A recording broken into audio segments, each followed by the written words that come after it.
రేపటి దినమున August 22 megastar Chiranjeevi గారి పుట్టినరోజు సందర్భంగా ఈ పులిదండాల యాత్ర చేశాను. అన్నయ్యకి పుట్టినరోజు శుభాకాంక్షలు. అదేవిధంగా జనసేన పార్టీ పవన్ కళ్యాణ్ గారు ఉప ముఖ్యమంత్రి అయినాడు, ఎమ్మెల్యే గెలిచి ఉప ముఖ్యమంత్రి అయినాడు.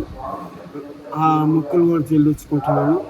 రాబోయే రోజుల్లో పవన్ కళ్యాణ్ గారిని ముఖ్యమంత్రిగా చూడాలని నా ప్రధాన కోరిక.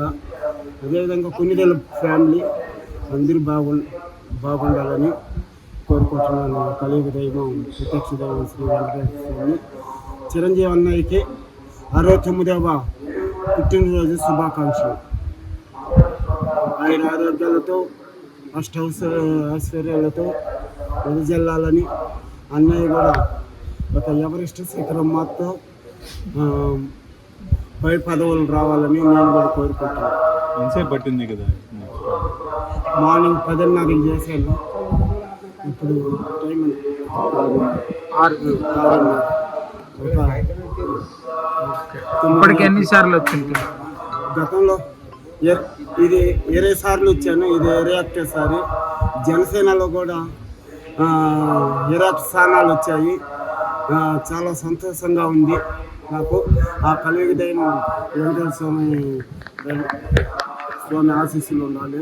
అదేవిధంగా జపాలి హనుమాన్ జయంతి రోజు పవన్ కళ్యాణ్ గారు భారీ మెజార్టీతో గెలవాలని మొక్కున్నాను. అదేవిధంగా గెలిచారు. కూటమి ప్రభుత్వం ఏర్పడాలి, ఎన్డీఏ ప్రభుత్వం ఏర్పడాలి అనుకున్నాను. అది ఆ ఆంజనేయ స్వామి కోరిక తీర్చారు. ఈరోజు కూడా ఆ మొక్కులు కూడా చెల్లించుకుంటున్నాను. ఇదే చివరిసారి నేను చేయబోయేది, ఇదే చివరిసారి. ఎందుకంటే 21 సంవత్సరాలుగా చేస్తున్నాను మెగా ఫ్యామిలీ పైన. దానివల్ల ఇదే చివరిసారి. మెగా ఫ్యామిలీలో కొన్నిదేళ్ళ ఫ్యామిలీలో అందరూ బాగుండాలి. రామ్ చరణ్, నాగబాబు అన్నయ్య, వరుణ్ తేజ్, సాయి ధర్మ తేజ్, వైష్ణవ్ తేజ్, అఖిరానంద్, ఆద్య, ప్రతి ఒక్కరు బాగుండాలి అని ఆ వెంకటేశ్వర స్వామిని వేడుకుంటున్నాను.